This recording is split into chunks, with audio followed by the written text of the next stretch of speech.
আজকের এই দিনে বাংলাদেশের যে সবচেয়ে শক্তিশালী যে মানুষ, তিনি কোনো জীবিত মানুষ নন। তিনি একজন মৃত মানুষ আজকের দিনে। তিনি হলেন বঙ্গবন্ধু শেখ মুজিবুর রহমান। আজকের এই দিনে যদি কোনো অস্তিত্ব থাকে কারো, আজকের এই দিনে যদি সবচেয়ে বড় কোনো পদার্থ থাকে, সেটি এই বাংলাদেশের হিমালয় নয়। সেই বাংলাদেশে এটি কিলিমানজারো নয়, আল্পস পর্বতমালা নয়, কিংবা মিশরের পিরামিড নয়। আজকের দিনে সবচেয়ে বড় যে স্থাপত্য, সেই স্থাপত্য হলো একজন মৃত মানুষের কল্পিত দেহ।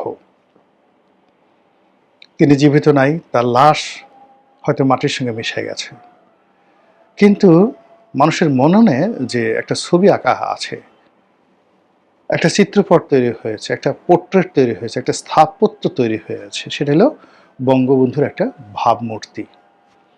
সেই ভাবমূর্তির যে বিশালতা, আজকের দিনে 18 কোটি বাঙালির কাছে সেই বিশালত্বটা মনে হচ্ছে একটা হিমালয়ের মতো। আর সেই হিমালয়কে আঘাত করার জন্য যে যার মতো করে যেখানে যেভাবে পারছে হাতুড়ি নিয়ে, কুঠারি নিয়ে হিমালয় ভেঙে চুরমার করে দেওয়ার জন্য প্রাণান্ত চেষ্টা করছে। কিন্তু হিমালয় কই?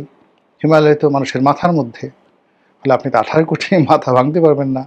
18 কোটি মাথা বললাম এই করে যে কারো মাথার মধ্যে পজিটিভ, কারো মাথার মধ্যে নেগেটিভ। কিন্তু আজকের এই দিনে 18 কোটি মাথার মধ্যে, 18 কোটি মনের মধ্যে, 18 কোটি হৃদয়ের মধ্যে এই যে একজন মৃত মানুষের একটা ভাবমূর্তি, তার চেহারা, তার আকৃতি, তার ভাষণ, তার কথা, তার আকুতি, সব কিছু আজকে যে আবহ তৈরি করেছে, একটা 3D ডাইমেনশন তৈরি করেছে। এগুলো হাজার হাজার হাজার হাজার সেই হিমালয় পাহাড় যদি বাংলাদেশে ছড়িয়ে দেওয়া হতো, তবুও এইরকম বিশালত্ব ধারণ করতো না আজকের দিনে একজন মৃত মানুষ যেভাবে বাংলাদেশে বড় হয়ে গেছে।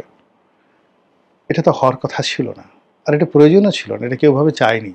কেন এরকম হলো? এটি যারা বঙ্গবন্ধু বিরোধী যারা লোকজন রয়েছেন, তারা যদি এই বিষয়গুলো নিয়ে চিন্তা করেন, তাহলে মানে আগামী দিনগুলোতে এই বঙ্গবন্ধুর যে ভাবমূর্তি এতটা বড় হবে না, যেটা এতই বছর হয়েছে।